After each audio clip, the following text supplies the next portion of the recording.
नमस्कार. तर आज आपण पाहणार आहोत अतिशय साध्या सोप्या पद्धतीने बनवले जाणारे बटाट्याचे काप, तेही एकदम चविष्ट. चला तर मग रेसिपीला सुरुवात करूया. त्यासाठी व्हिडिओ स्किप न करता शेवटपर्यंत नक्की पहा. तर बटाट्याचे काप बनवण्यासाठी इथे मी 3 बटाटे त्याची साल काढून घेतलेले आहेत. त्यानंतर आता आपल्याला त्याचे पातळ असे काप करून घ्यायचे आहे. जर तुम्हाला याहूनही पातळ हवे असतील तर तुम्ही खिसणीच्या साहाय्याने इथे पातळ असे त्याचे चिप्स करून घेऊ शकता. तर अशा पद्धतीने मी सर्व बटाट्याचे काप करून घेतलेले आहेत. आता हे 2 पाण्याने स्वच्छ असे धुवून घेतलेले आहे. त्यानंतर आता आपल्याला फोडणी द्यायची आहे. त्यासाठी मी गॅसवरती कढई ठेवलेली आहे. कढई गरम झाल्याच्या नंतर आपल्याला त्यामध्ये 1.5 पळी तेल टाकायचं आहे. तेल गरम झाल्याच्या नंतर आपल्याला त्यामध्ये पाव चम्मच मोहरी आणि पाव चम्मच जिरे टाकायचे आहेत.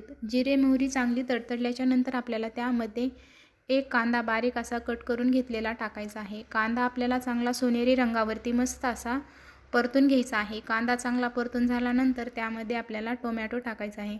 तर इथे मी एक टोमॅटो बारीक असं कट करून त्यामध्ये टाकलेला आहे. कांदा टोमॅटो चांगला परतून झाल्याच्या नंतर त्यामध्ये 1 चमचा अद्रक लसूण कोथिंबीरीची पेस्ट टाकलेली आहे. पाव चम्मच हळद. तर पाव चम्मच हळद टाकून झाल्याच्या नंतर आपल्याला मिक्स करून घ्यायचं आहे. त्यानंतर धुवून घेतलेले बटाट्याचे काप टाकायचे आहेत. तर अशा पद्धतीने पूर्णपणे काप मी त्यामध्ये टाकून घेतलेले आहेत.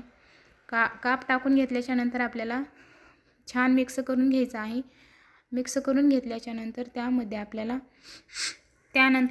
आपल्याला अर्धा चम्मच धना पावडर टाकायची आहे आणि 1 चमचा काळा मसाला टाकायचा आहे. 1 चमचा लाल तिखट टाकायचं आहे. तिखटाचं प्रमाण तुम्ही तुमच्या आवडीप्रमाणे करू शकता. त्यानंतर आपल्याला त्यामध्ये चवीनुसार मीठ टाकायचं आहे. सर्व मसाले टाकून झाल्याच्या नंतर परत छान मिक्स करायचं आहे. एकजीव पूर्णपणे करायचा आहे. त्यानंतर आता आपल्याला त्यावरती शिजण्याकरिता झाकण ठेवायचं आहे आणि 10 मिनिटासाठी आपल्याला हे गॅसची फ्लेम एकदम कमी ठेवून शिजवून घ्यायचं आहे. तर अशा पद्धतीने आपले बटाट्याचे चिप्स मस्त असे शिजलेले आहेत. तुम्ही बघू शकता. त्यानंतर मी वरतून थोडीशी कोथिंबीर टाकलेली आहे. भाजून घेतलेले शेंगदाण्याचं कूट टाकलेलं आहे 2 चमचे. आता हे शेंगदाण्याचं कूट टाकून मिक्स करून घ्यायचं आहे.